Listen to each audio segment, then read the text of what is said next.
Who here likes one chords? Answer, nobody.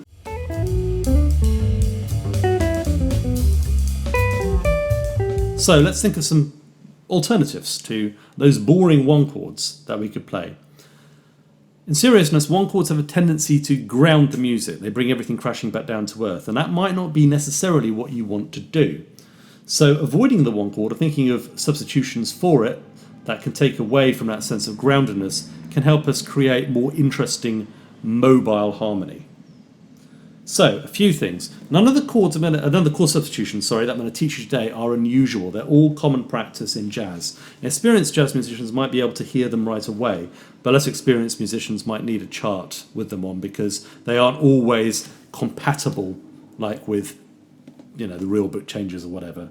So we're now thinking very much about the melody being the thing that dictates the chord. So if I see a melody note, I'm thinking not about, the chord that goes... I'm not thinking about what notes I can put over a chord. I'm thinking about the chord that I can put under the melody note. So I'll give you some examples of that in a second. Right. The song I'll be using is I Thought About You, a beautiful ballad, as it's normally played, and by instrumentalists it's normally played in F major. The original changes go something like this.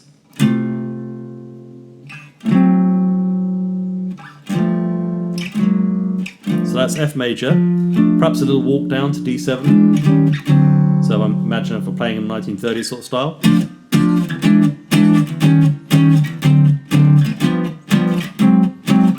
Right, the melody sounds like this. It's very heavily based around an F major 7th arpeggio. Okay. I took a trip on the train and I thought about you. Okay. So that's basically how the song goes from the original changes. You'll notice that little walk down adds a bit of movement. So let's just think about it from the point of view of just very, very simple harmony. We've got the one chord.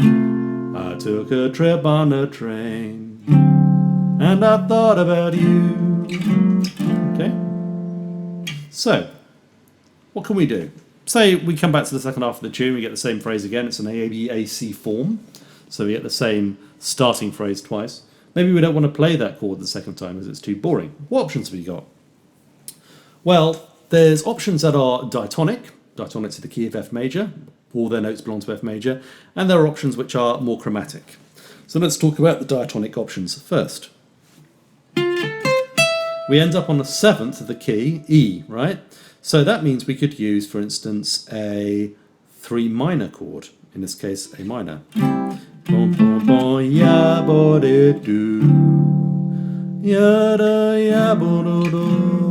quite nice. So we've basically taken our 1625 and replaced it with the 3625. So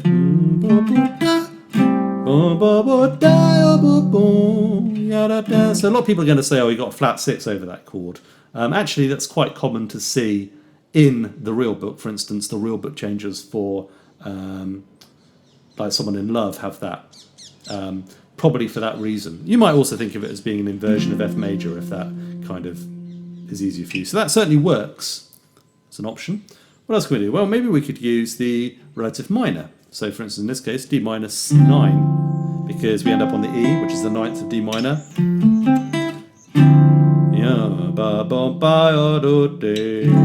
And then we go to a D7, so that's an interesting movement.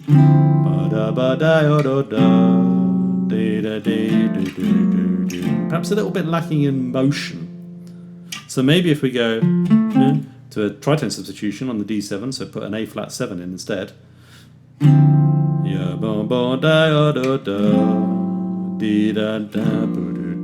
it should be G7. Play that again.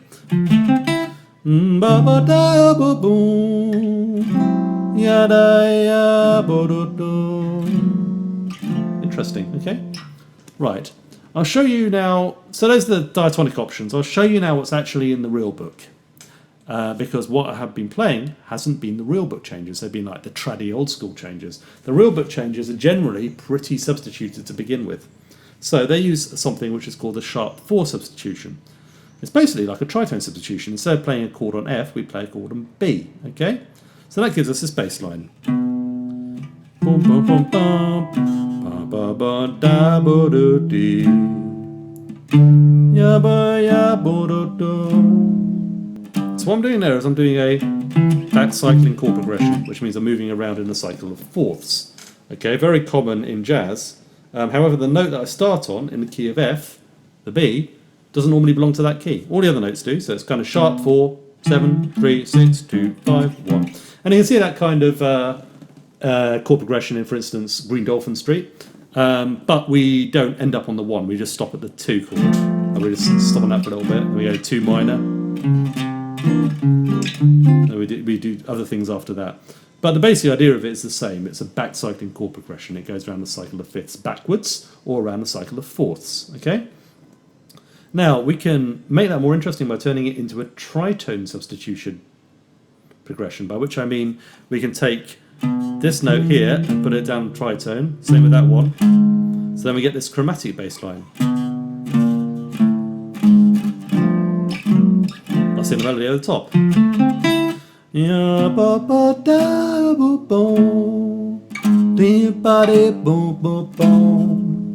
Okay, so now you'll notice that I've just been talking about the melody and the bass line. I haven't even specified any chord colours yet, but already we've got some interesting motion going on.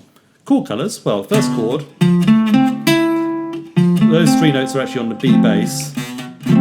So what we end up with is this interesting chord. It's actually a this is where chord scale theory amuses me. It's actually a B minor 7 flat 5 chord with an added flat 9. Apparently you're meant to normally put a normal flat, normal 9, major ninth, or a natural ninth in a B half diminished chord. But that's because their theories are a bit suspect sometimes. Okay, so yeah, the chord we would use for that is a B minor 7 flat 5. That's what you have in the real book. And we end up on E, so what better to play there than a nice B flat 7 sharp 11th. And sometimes I think it's better just to do the vanilla chord there, the D7. So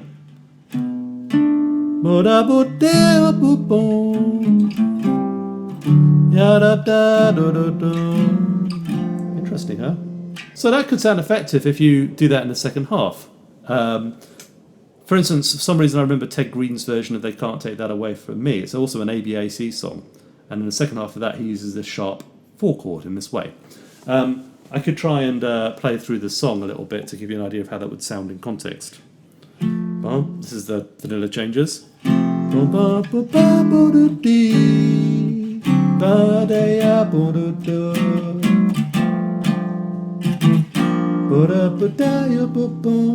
can't remember what happens now.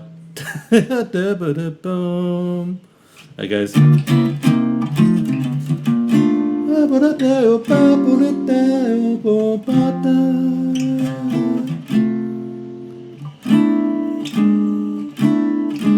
we go.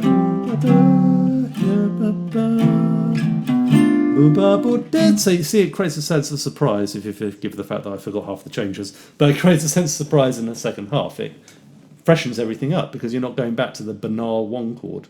And in fact, the other sort of appearances of the 1 chord might need to be substituted out as well. For instance, like this little oscillation there. Maybe that would be better with something else. But we're just focusing on the first chord for this particular example. But you can see how, delaying that return to the tonic is actually very powerful structurally. The old Stott, Aitken and Waterman trick was to reserve the 1 chord. By the way, if you don't know who they are, they wrote the the infamous meme, Never Gonna Give You Up. They were very prolific songwriters in the UK during the 1980s, Americans. And they had innumerable hits. And the way they just did it is they wrote the verse to not have the tonic chord in it. And then when they had the chorus, they could go to the 1 chord and there was a tremendous sense of arrival. Simple trick, but worked every time and made them lots and lots of money. So it's a little thing there, a little bit of advice from the pop world. But to bring it back to what we can do to this tune, I just wanted to sort of give you an idea of the end. So there's 2 chromatic substitutions which we can use for the final section of the song, and I'll just play the melody for you. Let me just check I'm seeing the right notes.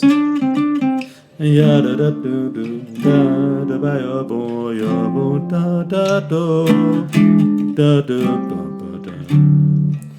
Ya da da ya boom. So it goes back to a F. Now, of course, the simplest way to harmonise an F is just to play an F triad or an F6 chord. By the way, don't play an F major seventh. That sounds jangly unless you want that kind of cut. You know, I suppose more of a Jonathan Kreisberg thing. But in the arranging books, you would say don't use a major seventh, use a sixth, or even a major triad.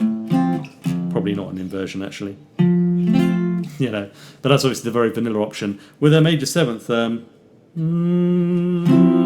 can hear that it's dissonant already, which might be the thing you're going for, but it's something to bear in mind. Okay, so you can obviously use the F chord. Yeah, probably not that one, but that one, or that one maybe. Okay. But, you know, there's no reason why we have to use that chord. For instance, a very common substitution is actually just to use that F as a seventh of a G flat major seventh chord. Okay. Another beautiful substitution used by Herbie Hancock is to use the flat 6. So in this case it would be D flat major seventh. And the F becomes the 1. Now we could even use a C7 sus, or maybe a G flat major seventh again, just to get that little progression. So I'll just play that through so you get an idea of what it sounds. Bit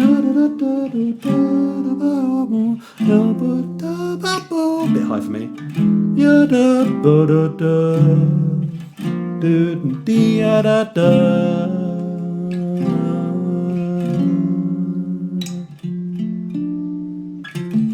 You go back to the 1 chord for the beginning of the next chorus.